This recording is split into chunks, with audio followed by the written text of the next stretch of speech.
In this video, I'm going to show you how to fit a push button lock or combination lock to a wooden gate. This is a really simple lock to fit. It could be fitted externally and also internally. So it would be exactly the same process if you were fitting it to an internal door inside your home. You set the code on this and the code can be changed to whatever you want it, whenever you want it. No need for any keys. And I'll be showing you how to set the code at the end of the video. So stick around till then. Let's go ahead and get started.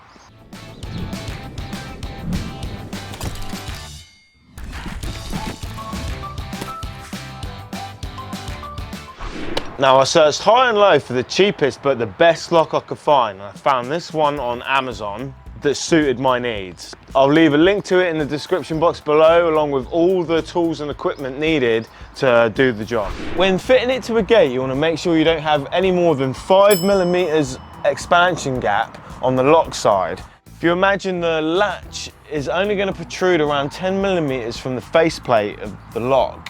And if the expansion gap is any more than 5mm, the lock isn't going to work properly. So first off, you want to decide whereabouts you want to fit the lock on the gate. But you definitely want the keypad to be fitted on the outside face of the gate for security reasons. Providing your gate or door has a frame that is at least 90mm wide, you can fit the lock along the door edge wherever you want. But ideally you want it fitted 1 meter from the ground at a convenient height. The handle comes in the upright position, but it can be adjusted to fit either a left hand or a right hand door. To adjust this, all you need to do is unscrew the screw on the inside face of the handle. Using a Phillips screwdriver, unscrew the screw, pull the handle off and set to the required position. Then it's simply you just screw the screw back in. Look, it comes with this handy template to help you get all the holes drilled in the correct position. Tape the template into position on the gate.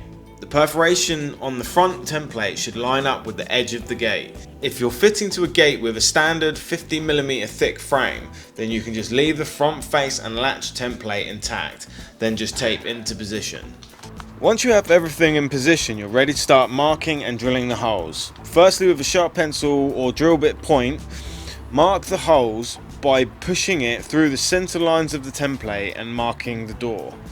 You need to mark the top and bottom 10mm holes, then the one up from the bottom for the 14mm hole.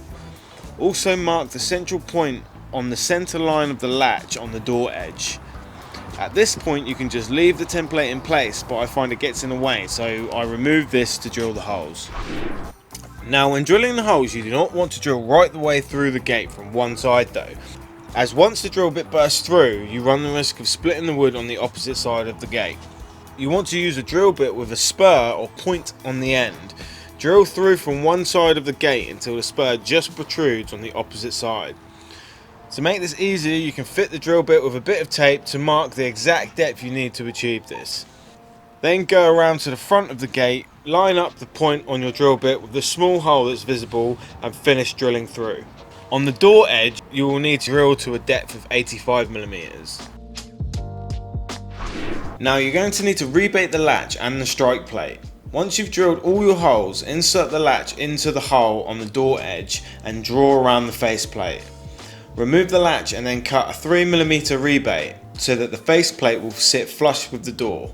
You will need a 25mm chisel to do this and a hammer.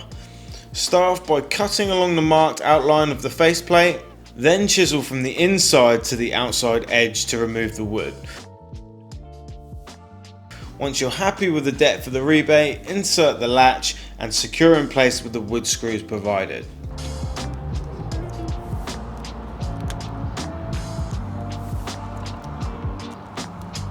The shaft of the lock has a spring structure.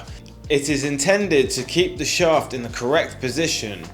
The spring should be fitted on the keypad side of the lock, so on the outside of the gate. The lock comes with a few of these cut-off screws. They are a segmented screw which allows you to easily cut the screw to the length that's required. You could use a hacksaw to cut this off or just use a pair of pliers. Before you fit the keypad to the door though, you want to make sure you set your code first. Setting the code couldn't be simpler on this lock. The code has an easy code change system. You'll see on the back of the lock some dials with some dots which correspond to each button. To set a button to operate within the code, you simply need to turn the dial relating to that button you want to use, so that the dot is facing inwards.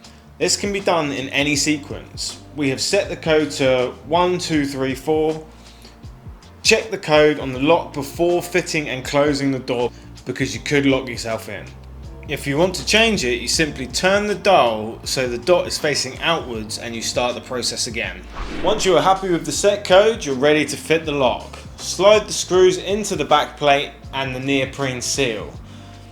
Offer up to the gate and slot into the drilled holes. Then offer up the front plate with the neoprene seal to the front of the gate and tighten up the screws. Don't over tighten the fixing screws, as this may distort the lock and lead to poor operation. The next step is to fit the strike plate to the door frame. The easiest way to line this up is to close the door and mark the position of the latch on the door frame. To get the strike plate set back correctly on the door frame, use the template in the same way as before.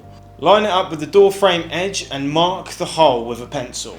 Then offer up the strike plate and mark the outer edge. You may want to recess this into your door frame for a flush finish. Unfortunately, I've landed right on a knot, so it wasn't easy to chisel out.